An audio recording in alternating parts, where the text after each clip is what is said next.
Bonjour à tous, bienvenue sur la chaîne YouTube Mécanique Sportive, c'est Nicolas et aujourd'hui je vous présente... Bonjour à tous, bienvenue sur la chaîne YouTube Mécanique Sportive, c'est Nicolas et aujourd'hui je vous présente le Renault Scénic. Alors, c'est pas un véhicule qui est nouveau, c'est juste que j'avais jamais essayé le Scénic et je me suis dit que ça pourrait vous intéresser, des voitures un petit peu plus familiales et qu'on croise un petit peu plus au quotidien.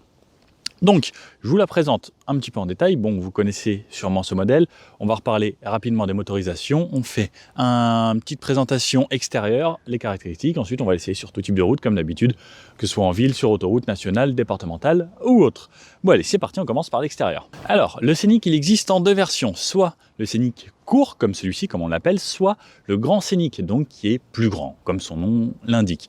Dans le Grand Scénic, on peut avoir jusqu'à 7 places. Celui-ci est disponible en 5 places. Le Grand Scénic est disponible en 5 ou 7 places. Le Grand, pour avoir les 7 places, c'est 900 € supplémentaires. Celui-ci, donc, 5 places. Sur les deux, on trouvera différentes motorisations. On a vraiment le choix.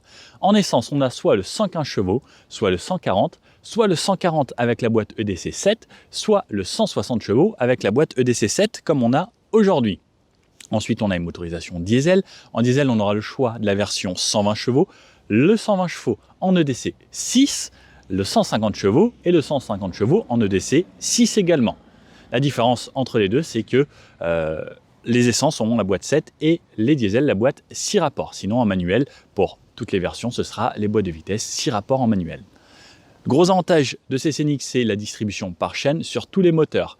Les moteurs essence, ce sera les 1,3 litre et les diesels, ce sera le 1 litre 750 en diesel. Au niveau du poids de la voiture, on est entre 1500 et 1700 kg selon la motorisation que vous allez avoir et selon les options.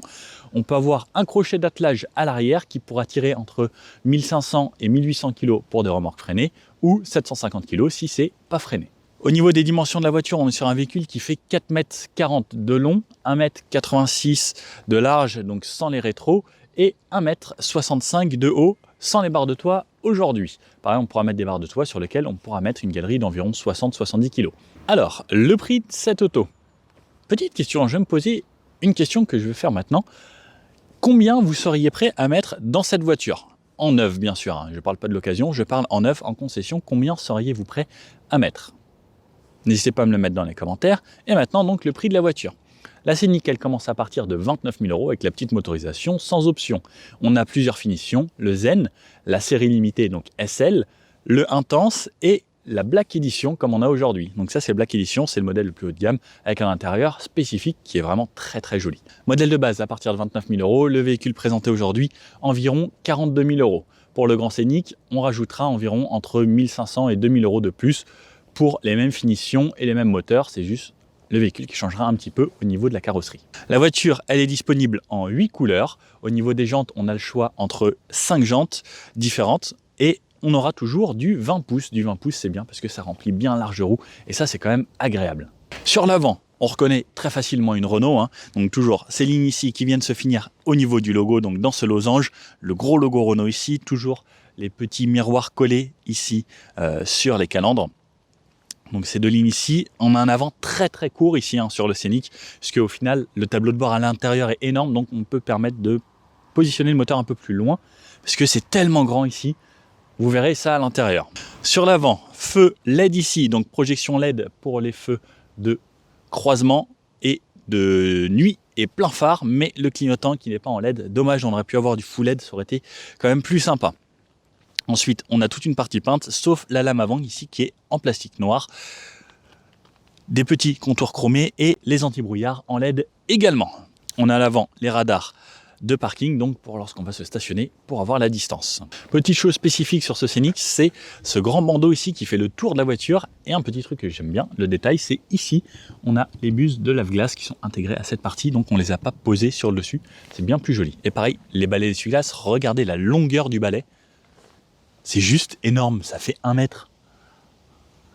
Hop. Sur le côté, donc Black Edition, qui nous donne des jantes spéciales, donc peintes en noir, noir brillant. Ça rend bien avec le look, comme ici, comme on voit, on a vraiment un biton sur la voiture. Donc du 20 pouces, on a plusieurs choix. Donc on a 2 choix disponibles sur la version Black Edition et ensuite, comme je vous disais, 5 choix. Le 20 pouces, ça remplit bien. Alors, c'est des pneus qui ne vont pas coûter excessivement cher parce qu'ils sont certes grands au diamètre, mais ils sont pas très larges. C'est du 195 de large seulement. Donc 195, 55, 20. Bon, le 20 c'est quand même plus joli. Par contre, ça perd un petit peu de confort puisque ça tape un petit peu plus le fait d'avoir du 20 pouces. Par contre, ça amène un dynamisme un peu plus sympa, une plus grande précision dans le volant. Sur le côté, on reconnaît vraiment cette ligne très caractéristique là, hop, qui remonte là chez Renault, donc avec cette sorte de vague. Et on peut noter qu'on a seulement du chrome sur la partie haute et pas sur la partie basse. Donc tout ça, c'est du joint. Ici, là, on a du noir brillant. Et ensuite, on a les vitres surteintées à l'arrière, ce qui est très sympa et très agréable lorsqu'on est à l'arrière. La trappe à essence, juste ici, avec un plein, on fera environ 600 km. C'est ce que m'indiquait le tableau de bord. Les poignées frigo et le petit rappel Black Edition qu'on a juste là-bas. Sinon, ça rappelle là sur le côté quasiment toutes les Renault, on peut trouver cette partie sur les captures, les Clio et autres. Au niveau de l'ouverture des portes, donc comme on peut le voir, une assez grande ouverture qui facilite l'accès à bord ici. Et par contre, à l'arrière, les sièges sont situés, eux, beaucoup plus haut. Je vous montre ça juste après, mais pareil, ça reste assez facile d'y aller, s'y installer. Sur l'arrière, petit béquet qui redépasse. Donc là, on a une vitre assez droite, ce qui est bien pour ce genre de petit monospace. L'antenne requin là-haut. L'essuie-glace, logo Scénic, c'est noté comme toujours maintenant sur toutes les voitures quasiment. Beaucoup de marques le font. Ils marquent le modèle plutôt que la marque ici. Petit entourage chromé ici. La plaque avec la caméra de recul qui se situe ici au centre. Le bas ici qui est en plastique et le haut qui est peint. Les radars qui sont intégrés ici et pour le crochet de remorquage. Les feux, très simple, pareil donc pas de full LED à l'arrière. Il y a des ampoules. Hop. Le coffre. C'est plutôt important dans ce genre de véhicule. On a un coffre qui est assez grand et ce qui est bien, donc, c'est que c'est à hauteur ici, on a un plancher plat. On a ensuite en dessous encore pas mal d'espace qui va nous permettre de ranger des choses, par exemple le produit d'entretien de la voiture ou autre. On ne veut pas que ça se balade et que ce soit toujours apparent dans le coffre. C'est plutôt pratique. Au niveau du coffre, on a 506 litres et jusqu'à 637 litres si on rabat les banquettes à l'arrière. Donc vous allez voir, je vous montre ça juste après, ça coulisse énormément et ça modifie énormément le volume du coffre. Donc là, on a 506 litres. Qu'est-ce que ça représente 506 litres? Regardez, moi je rentre super facilement dans 506 litres et j'ai de la place. On a encore de quoi stocker des petits bagages ici. Et encore, j'aurais pu baisser le plancher pour avoir plus d'espace. Ce qu'il faut savoir, c'est que dans la version diesel, on aura un coffre un petit peu plus petit, dû au réservoir qui sera un petit peu plus grand en dessous. On aura, au lieu des 506 litres, 452 litres et 583 litres lorsque les sièges seront avancés. Hop, et allez, on passe à l'intérieur. Alors, à l'arrière de ce Scénic, comme vous avez vu tout à l'heure, j'ai rabattu la banquette, donc plancher totalement plat. Je remonte, hop. Comme je vous disais, les ceintures restent sur les côtés, ça c'est vraiment pratique. Et hop, je rabats là. Belle sellerie sur cette finition Black Edition avec de l'Alcantara, du cuir. C'est excellent, j'adore. Vraiment, on dirait une voiture haut de gamme grâce à cette sellerie. Hop, alors, je monte. C'est assez haut, si je suis assis, mes pieds ne touchent pas du tout là-bas. Donc il faut vraiment monter dans cette voiture. Hop, je vais chercher ma porte. Et je m'installe ici. Alors, je vais relever mes appuis-têtes. Donc moi, je fais 1m80. Le siège à l'avant est réglé pour moi. Alors, j'ai un petit peu de place. On pourrait s'attendre à ce qu'il y ait plus d'espace. Je ne touche pas devant. Je ne touche pas là-haut. J'ai ce grand toit vitré magnifique. Donc un grand panoramique. Il n'est pas ouvrant, il est juste panoramique. Une option à 800 € que je vous recommande fortement parce que c'est juste sublime. Surtout que là aujourd'hui il fait beau, un ciel bleu, c'est magnifique. Dans le siège, alors je sens que je suis bien installé. Le fait de toucher là, oh, j'adore la douceur, c'est tellement agréable. Donc je suis plutôt bien maintenu. Les sièges sont bien creusés à chaque fois, donc sur les 3 parties ici. Celui-ci est quasiment divisé en fait en 2 parties grâce à ces petites mousses qui rembourrent sur le côté. Et on a bien donc les ceintures pour 3 personnes à l'arrière. J'ai mon accoudoir ici qui est plutôt confortable. Alors, je viens de trouver un petit défaut sur l'accoudoir. En fait, comme c'est la poignée en même temps pour attraper, on a le coude qui tombe dans le trou. Ça, c'est un petit peu dommage. La poignée pour ouvrir ici. Hop, cette option. Les rideaux, des petits rangements dans les portes. Donc, on peut mettre seulement des petites bouteilles, pas de grandes. Ça, c'est dommage. Au niveau de la tête, il me reste encore un petit peu d'espace. Plancher totalement plat ici. Là, j'ai un rangement, un grand tiroir. Regardez où je peux mettre ma main dedans, c'est extra, donc très beau rangement ici, 2 prises USB type A, une prise 12 volts en plus, des pochettes dans les sièges ici, donc des beaux sièges en cuir sur cette version. Pas de trapaski ou autre, puisque là on a une sorte de vrai siège complètement, donc cette banquette qui est divisée en deux. Les fixations Top Taser Isofix seulement, donc sur les 2 sièges sur les côtés, on ne les a pas au milieu, donc ça fera seulement 2 à l'arrière et 1 à l'avant, donc 3 sièges bébés. La place du milieu, alors hop, je relève ça également, et ben je suis encore mieux au milieu, parce que là, j'ai pas du tout de truc sur le côté, j'ai juste le verre là-haut. Quoique, si je mets ma tête un peu en arrière, je vais aller toucher cette partie-là. Bon, je suis rarement comme ça en voiture. On se tient plutôt droit. En se tenant droit, j'ai de la place pour les pieds. Alors, je peux pas vraiment étendre mes jambes, mais mes genoux ne touchent nulle part. Je suis bien séparé, c'est compartimenté vraiment. Chaque personne a son siège. Une personne un peu plus fine quand même pour le milieu, si on met 2 grands adultes sur les côtés. Et je suis pas mal, et en fait, j'ai vraiment une belle visibilité sur tout ce qui se passe devant et là-haut. En fait, c'est vraiment la meilleure place de l'arrière. S'il n'y a personne à l'arrière, mettez-vous au milieu, ce sera parfait. Donc, on peut avancer, faire coulisser soit ce 2/3, soit ce 1/3 ici. Donc, j'ai ça ici, et regardez, donc je peux avancer vraiment de beaucoup, donc je peux aller quasiment me coller là-bas, et c'est ça qui va faire en sorte de modifier la différence donc dans le coffre. Pareil pour celui-ci qui bouge lui indépendamment. Hop, hop, donc ça coulisse vraiment beaucoup. La ceinture pour la 3e personne, alors ça c'est dommage, il faut aller la chercher là-haut. C'est aimanté, donc au moins elle ne bouge pas, mais c'est dommage qu'elle soit pas sur la banquette, ça aurait été un vrai plus. Et regardez, je vous montre comme ça directement, donc point de vue de moi, à quoi ça ressemble. Donc cette belle sellerie, le bel alcantara ici, les pochettes, et ça donc voici l'arrière. Allez, on va aller s'installer à l'avant. Donc voilà à quoi ça ressemble. Pareil, c'est très beau siège de la Black Edition. Regardez, donc Alcantara, cuir, belle finition. Des appuis-têtes, on se croirait en classe business, avec les côtés donc, qui reviennent comme ça. Donc les 2 sièges à l'avant. Bon, par contre, classe business, mais siège manuel. Ça, Renault a un petit effort là-dessus, ça aurait été top. Le pédalier que je vous montre ici, donc pédalier alu façon Mégane RS, très sympa. Le petit Black Edition ici, le Scénic avec les tapis. Hop, la portière, donc le haut ici, en assez dur quand même, des petites surpiqûres, du plastique. Là ici, on a du cuir, et ensuite du plastique sur le reste de la porte. La sonorisation Bose aujourd'hui. Hop, je glisse. Alors l'avantage c'est que pour reculer, ça va beaucoup plus vite que de l'électrique. Et on tombe donc dans ce grand environnement. Regardez, la surface vitrée, plus là-haut. Je suis dans une véranda, très sympa. Donc ils appellent ça le triptyque de chez Renault, puisque là, on regardez, une grande partie vitrée ici, grande partie vitrée là, grande partie ici. Et lorsqu'on est vraiment conducteur, on a cette vision panoramique, on a une bonne visibilité.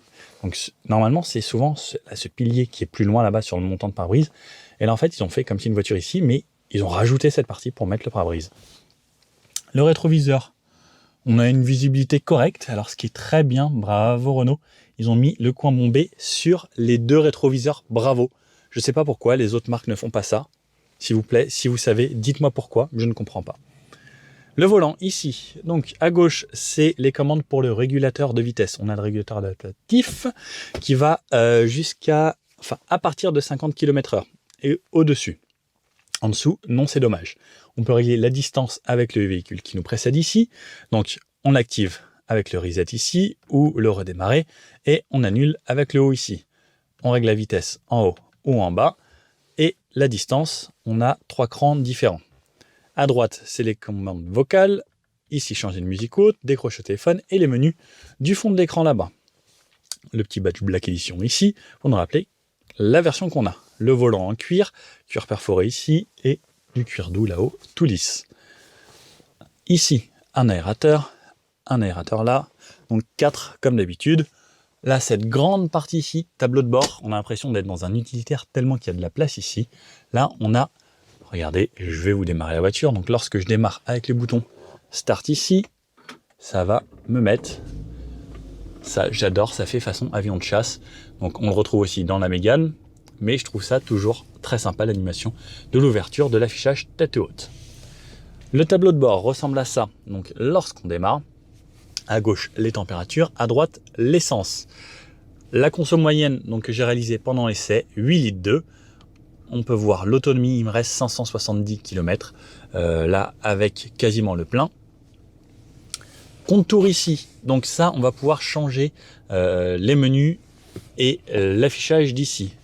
Donc ça je vous le remonte juste après. Derrière le volant, à droite c'est toujours les essuie-glaces, à gauche c'est les clignotants et les feux. On a mode feu automatique et on aura mode essuie-glace automatique également. Ça c'est toujours la même chose depuis les années 1700 chez Renault. Pour la musique, on a nos sources, le téléphone, les modes, le volume et la touche mute. Comme je vous disais, ça c'est pour démarrer ici. Un écran ici avec le AirLink 2, donc avec quelques petites mises à jour comparées aux anciennes versions. On a une touche menu ici qui nous amène à ça. Ensuite, on peut faire défiler quelques widgets, la climatisation et autres. On a des raccourcis pour la clim toujours ici. Donc la vitesse, donc je peux régler de cette façon. Et ensuite, où je veux être climatisé et les réglages soft, normal, fast, ça va être la vitesse que vous souhaitez. Le bouton retour, ça fonctionne en gros comme une tablette tactile. Ensuite, on a des menus ici qui vont nous amener à quelques réglages pour la navigation, multimédia, téléphone, les apps, le véhicule. Par exemple, avoir les réglages du véhicule ici. Les sièges, par exemple, qu'est-ce qu'on a? Ok, modalité One Touch. Donc ça, c'est pour moduler grâce à l'écran ici le rabattage des sièges. Quand on a les 7, c'est pratique d'avoir ici. Sinon, on a dans le coffre également le multisense, les aides à conduite, les aides au stationnement, les driving et l'ordinateur de bord. Retour, et ensuite on a donc cette touche Home qui nous ramène au widget ici où on a quelques pages. En gros, c'est tout ce qu'on a dans les menus. Mais à cet endroit-là, on a l'application Coyote. Alors, je vous conseille de désactiver beaucoup de choses dans les paramètres parce que sinon, elle hurle beaucoup. Ensuite, ça, c'est pour régler la température en bizone à gauche, à droite. Les warnings ici. Ça, c'est le bruit des warnings. Et les clignotants s'affichent sur les extrémités de l'écran. Siège chauffant sur 2 positions pour moi et pour mon passager. Le mode éco, alors regardez le mode éco, lorsque j'appuie, hop, ça passe tout en vert et en vert là également. Donc ça me dit que je suis passé en mode éco ici. Ensuite, donc ça fera partie du multisense. On a de quoi activer ou désactiver le start and stop et le parking automatique lorsque vous allez vouloir vous garer en ville par exemple. La boîte ici, donc EDC, donc boîte automatique. Lorsque je recule, ça m'active les caméras. Donc là, par exemple, j'ai mon trépied qui est derrière. Caméra, comme je vous disais, c'est pas foufou niveau qualité. Le point mort et le drive. Drive, et ensuite, je peux basculer en manuel de cette façon pour pouvoir passer les rapports comme ça. Plus vers moi, moins vers l'avant. Hop, et je repasse en parking. Le bouton du multisense ici, donc on revient à tous nos modes qu'on avait là. On a le mode sport. On a le mode sport qui devient rouge ici, parce que bon, c'est sportif, on est énervé, la couleur rouge. Le mode confort, pareil, qui change la couleur d'ici, de cette LED là, et des LED qu'on a ici, et pareil dans les poignées de porte. Donc ça, on peut personnaliser aussi les couleurs. Donc là, je suis en mode confort. Je peux mettre le mode éco, donc le mode éco qui lui est vert, alors hop, je n'ai pas été ça rapide. Le mode éco, donc qui passe en vert, pareil, en vert là, on passe en vert ici, et en vert là. Le mode neutre, donc en gros qui est un mode normal, ils l'ont appelé neutral plutôt que normal. J'aurais préféré le mode normal, ça fait plus normal. Ou le mode perso. Le mode perso, comme dans toutes les Renault, on va pouvoir personnaliser le MySense. Donc j'appuie ici, réglage du mode en cours, et je vais pouvoir personnaliser la direction. Donc la direction soit en confort, neutre ou sport. Le moteur soit éco, neutre ou sport. Donc ça va être la réponse du moteur, savoir s'il y a plus ou moins de puissance. Le confort thermique, donc ça c'est éco ou normal. L'affichage, donc là je peux régler mon affichage ici. Donc ça, ce style-là, ce style-là, ce style-là ou ce style-là. Donc là, c'est moi qui vais décider en fait de comment je le veux. Le style 1, c'est bien, moi ça me va, le contour. Ensuite, le design sonore du moteur. Donc ça va être la présence moteur qu'il va y avoir dans l'habitacle. Lorsqu'on va rouler un peu sportivement, on va entendre un petit peu plus dans l'habitacle. Et ensuite, l'ambiance lumineuse, donc qui va me permettre de régler la couleur ici dans les portes. Je trouve que ce bleu-là est un des mieux et c'est celui qui ressort le plus. On aura le choix entre rouge, vert, violet. Violet, c'est sympa aussi pour la nuit. C'est très agréable. Ou jaune. Moi, je vous conseillerais plus le bleu. Parce que c'est une des couleurs qui ressort le mieux et des plus lumineuses. Ensuite, on peut régler l'intensité, plus ou moins fort. Moi, j'aime bien quand c'est fort.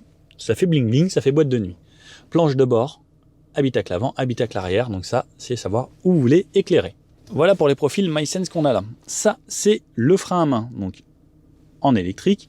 Et là, la touche du régulateur ou du limiteur. On active le limiteur comme ça, le régulateur comme ça. Si on laisse au milieu, on n'a pas activé. Alors, je ne comprends pas pourquoi cette touche est là. Bon, il faut s'en rappeler. Souvent, on la laisse allumer et ensuite, on aura toujours le régulateur d'activer. J'aurais préféré que ce soit au volant directement. Le volant qui est lui réglable en profondeur et en hauteur. Hop, je peux régler là.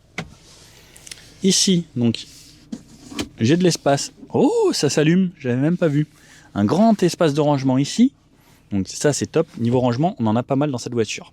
Ici, l'USB et l'auxiliaire. Alors regardez, moi j'ai un câble comme ça qui se convertit. Alors ça me le tord, par contre. C'est pas très intelligent d'avoir mis si haut ce truc USB. Il aurait fallu plus le mettre au fond pour les avoir de façon horizontale, pour pas abîmer les câbles.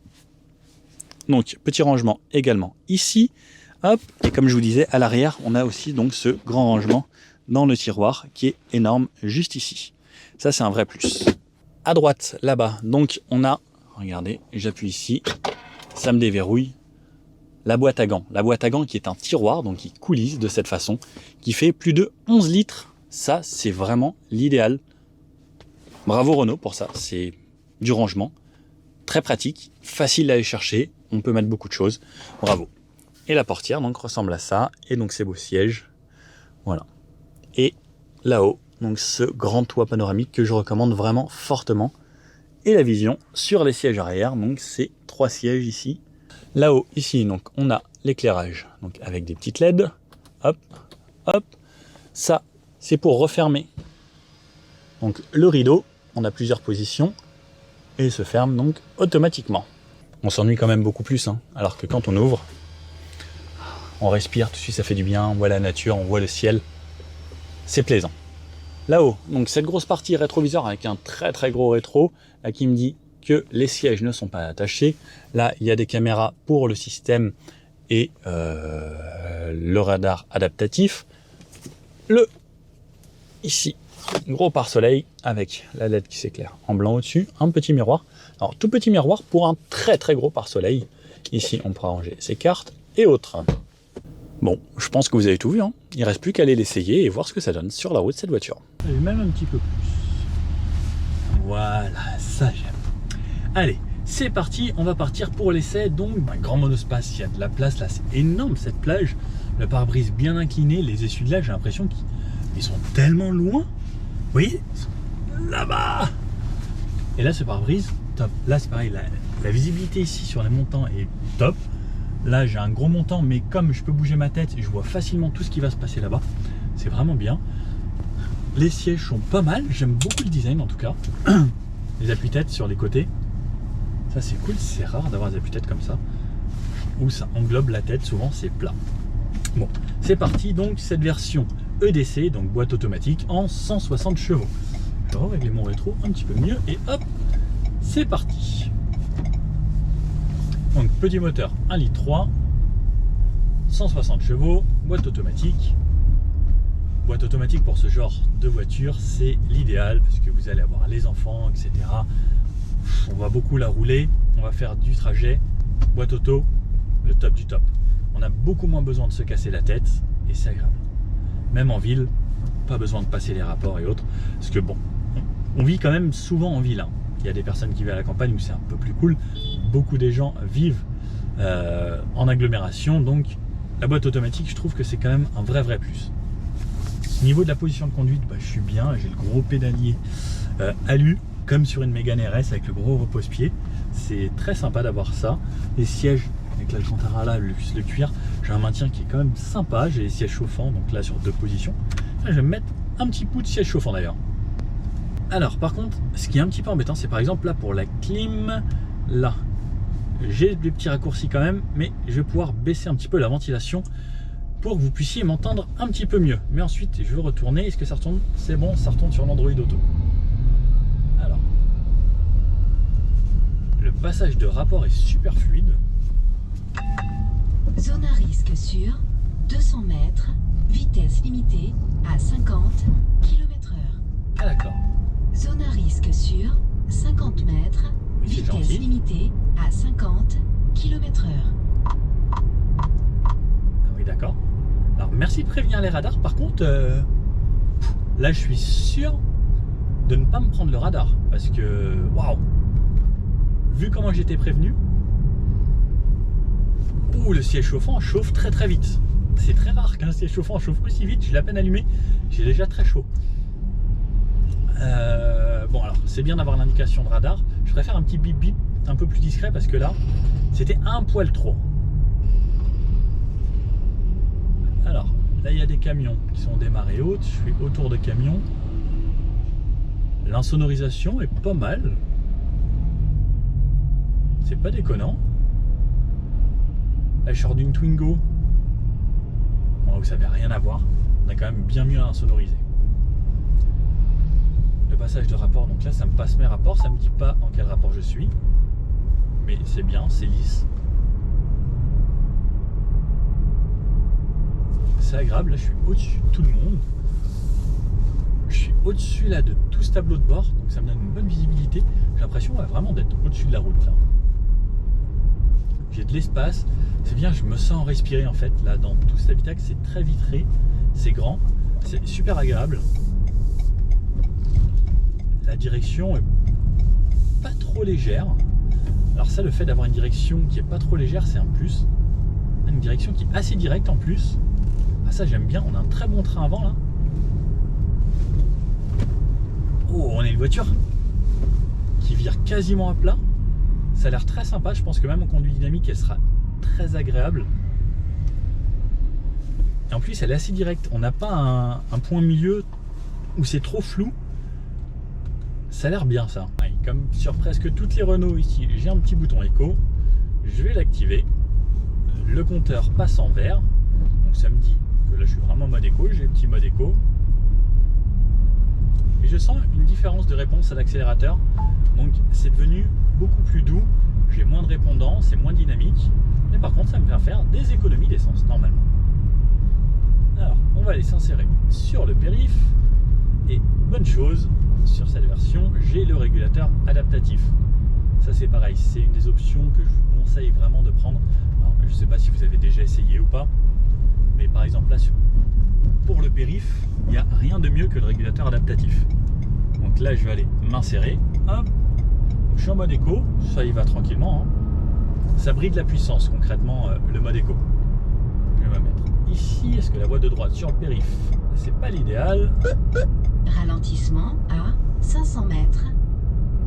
Bon, donc j'ai pareil, l'actu auto, l'infotrafic, on peut le désactiver ça. Et je vais me mettre mon régulateur. Je règle ma vitesse à 70. J'ai les indications d'affichage tête haute comme ici. L'affichage tête haute est bien brillant, j'aime beaucoup. Je peux régler la distance avec le véhicule qui me précède, je vais mettre au plus près. Et là, j'ai plus besoin de toucher au pied. Ça, c'est quand même un gros avantage. Ah, ok. On n'a pas le mode bouchon. Alors les Renault, c'est un petit peu dommage. À partir d'une certaine vitesse, ils se désactivent. C'est seulement fait pour l'autoroute. Donc quand on est à plus de 30 km/h. Ça, c'est un petit peu dommage. J'aimerais bien quand même qu'on aille jusqu'à 0 km/h comme quasiment toutes les autres marques. Je ne sais pas si c'est beaucoup plus dur à faire ou pas, puisque concrètement ça fonctionne de la même façon, hein, sauf qu'on va aller jusqu'à l'arrêt. Un petit truc en plus, parce que regardez, là on a de la place, on a une belle voiture, c'est sympa, à l'intérieur c'est joli. Il manque un petit peu puisqu'on a la technologie, mais il faudrait la pousser un poil plus.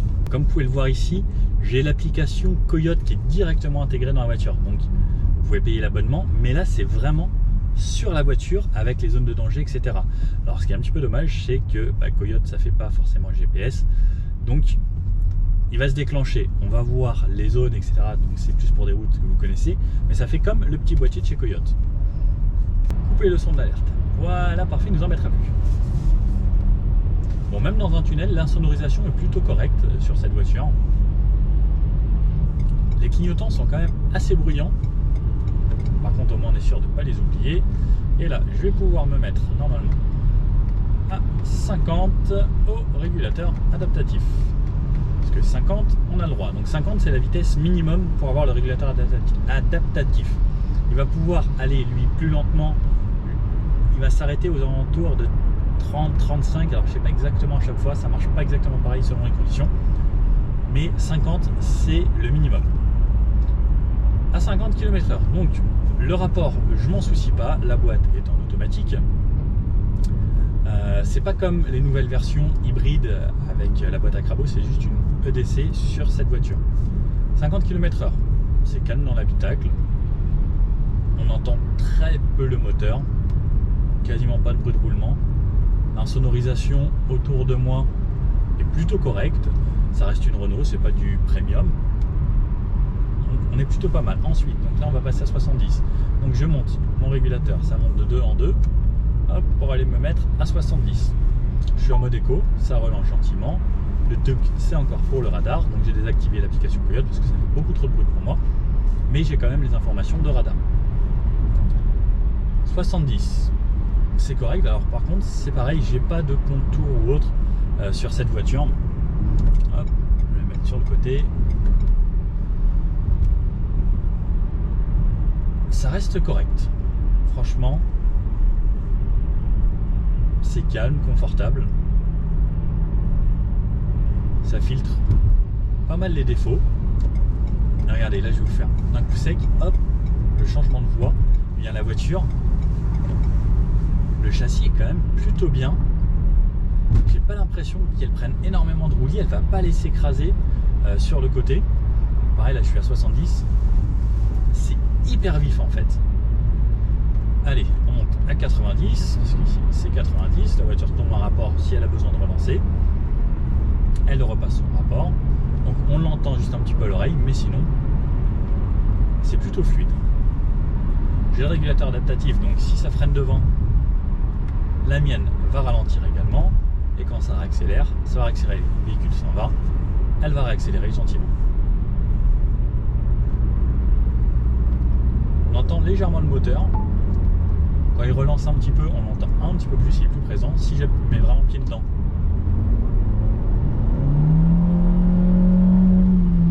vous entendez ? On entend le turbo qui souffle vraiment à fond. Alors, on sent que c'est un petit moteur, pareil, qu'à fond. Alors, ça relance, mais c'est pas extraordinaire. C'est suffisant pour une conduite tout à fait normale. Par contre, c'est vraiment pas un véhicule puissant. C'est 160 chevaux, mais comme on a un gros bébé, ce sera le minimum pour moi pour avoir quelque chose de correct. Parce que lorsqu'on va transporter la famille, là je suis tout seul, la voiture n'est pas chargée, c'est correct. Donc, je reviens au régulateur. Alors, dommage que j'ai pas le centrage de voie, ça aurait été top avec ce genre de voiture, parce que c'est le genre de voiture avec lesquelles on part en vacances, qu'on fait beaucoup de trajets. Donc déjà, au moins le régulateur adaptatif, c'est une bonne chose. Allez, on va aller se mettre à 110, je vais enlever le mode éco, comme ça va relancer plus vite, alors mode neutre, hop, et donc je relance, ça relance un petit peu mieux, et je me mets à 110. Voilà. Bien sûr, dans le noir, j'ai l'allumage des feux automatique, alors là vous ne voyez plus parce qu'il fait totalement noir dans ce tunnel, et à 110 km/h. Ah, là j'ai le compte tour qui est revenu, lorsque je suis en mode normal. En mode éco, j'avais pas de compte tour. Donc à 110, je suis à 2200 tours minute. J'ai très légèrement du bruit du vent. La voiture a l'air plutôt aérodynamique, hein, pareil avec ce grand pare-brise très incliné. J'entends légèrement ici, avec les rétroviseurs, ce qui est normal, on a des gros rétros.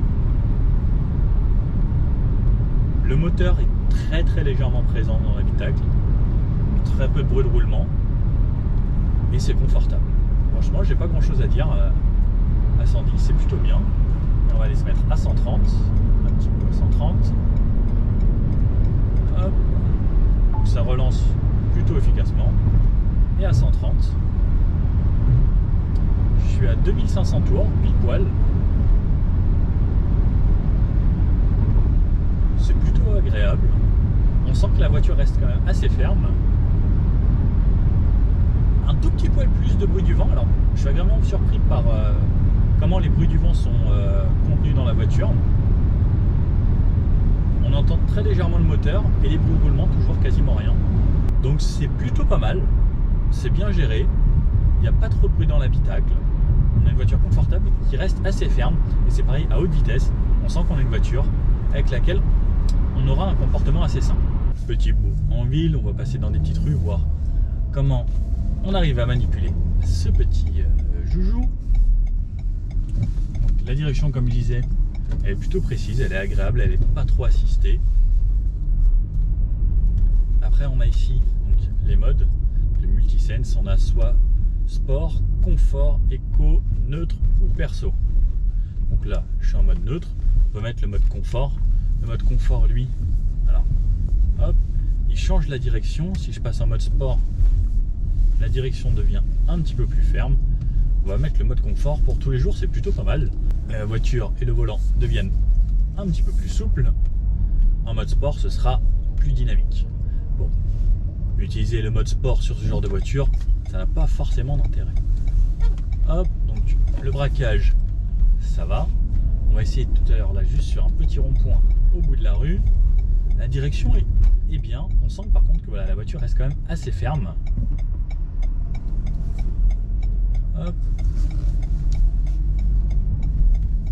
Lorsqu'on passe dans des petites rues, donc on sent qu'on a quand même un gros véhicule. Il faudra faire attention. Alors j'ai pas un camion comme le monsieur devant, mais on a un véhicule assez large et ça passe partout. Pareil, la boîte, hein, même à basse vitesse ou autre, ça reste très agréable.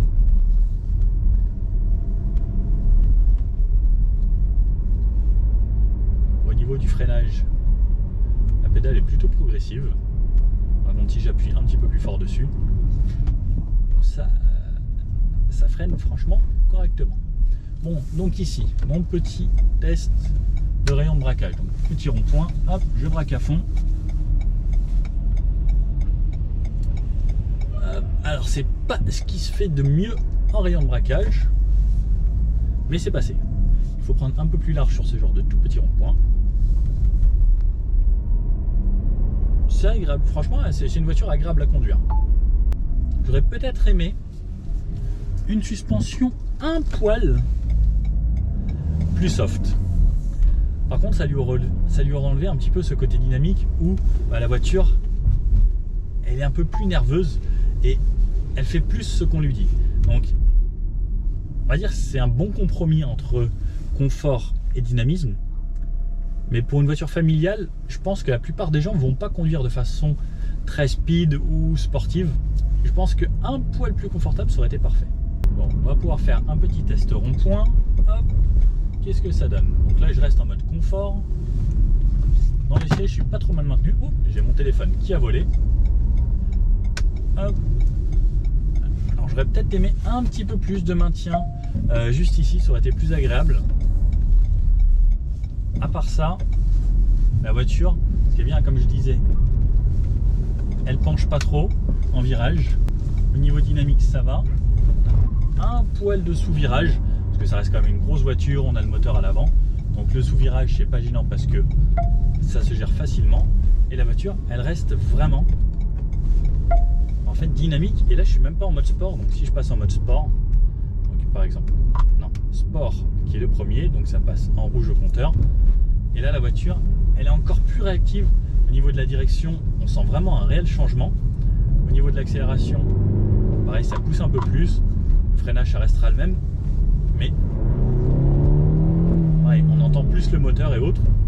Un peu plus sportif, quoi. Bon alors, ce Scénic, qu'est-ce qu'on peut en penser? Bah, c'est une voiture familiale plutôt pratique.